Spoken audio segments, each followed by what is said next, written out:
Cet atelier national de sensibilisation sur le certificat phytosanitaire harmonisé et les dispositions communautaires encadrant le commerce international est à l'initiative de la CEDEAO. Cette rencontre s'inscrit dans le cadre de la mise en œuvre du programme de résilience du système alimentaire en Afrique de l'Ouest. Plaisir également pour moi de prendre la parole aujourd'hui à l'occasion de cet atelier de sensibilisation sur le certificat phytosanitaire harmonisé, un thème à la fois stratégique et porteur pour l'avenir de notre commerce régional.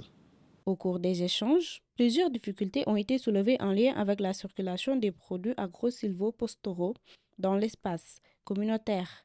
Parmi les obstacles identifiés figurent notamment les barrières tarifaires et non tarifaires, ainsi que des problèmes liés à la sécurité aux frontières. Dans le cadre du commerce intra-régional, il est relevé un certain nombre de difficultés. On a ce que nous appelons les barrières tarifaires, qui sont généralement liées à des droits qui sont imposés sur certains produits, alors que ces produits, dans le cadre des protocoles de la CEDEAO, devraient être exemptés de certains droits, notamment les droits de douane, les droits de transit.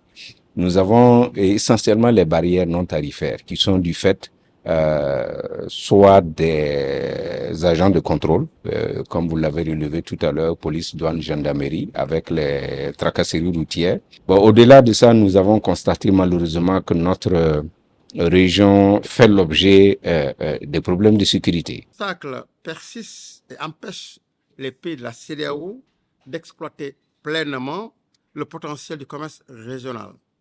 Ces obstacles sont multiples et englobent entre autres les déficits d'infrastructures, les barrières tarifaires et non tarifaires.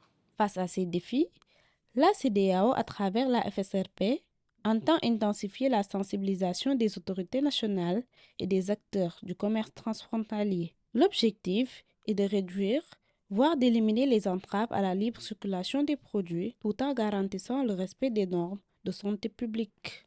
Cet atelier qui nous réunit ce jour vise à sensibiliser les autorités et les différentes parties prenantes au commerce transfrontalier pour réduire, voire éliminer les obstacles qu'on appelle aussi tracasseries aux échanges de produits agro-pastoraux. Je pense qu'effectivement, nous sommes les techniciens qui devront donc alimenter, en tout cas donner des solutions aux politiques pour que les différentes tracasseries, comme on l'a appelé, les échanges entre nos pays soient supprimés ou bien même, en tout cas, diminués pour que les produits passent d'un pays de la sous-région à l'autre sans beaucoup de problèmes.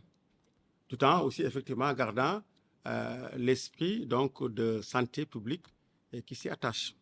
Grâce à cette initiative, les parties prenantes sont désormais préparées à mettre en œuvre les règles communautaires, une avancée majeure en vue de bâtir un marché régional sans barrière au service des producteurs et des consommateurs de l'Afrique de l'Ouest.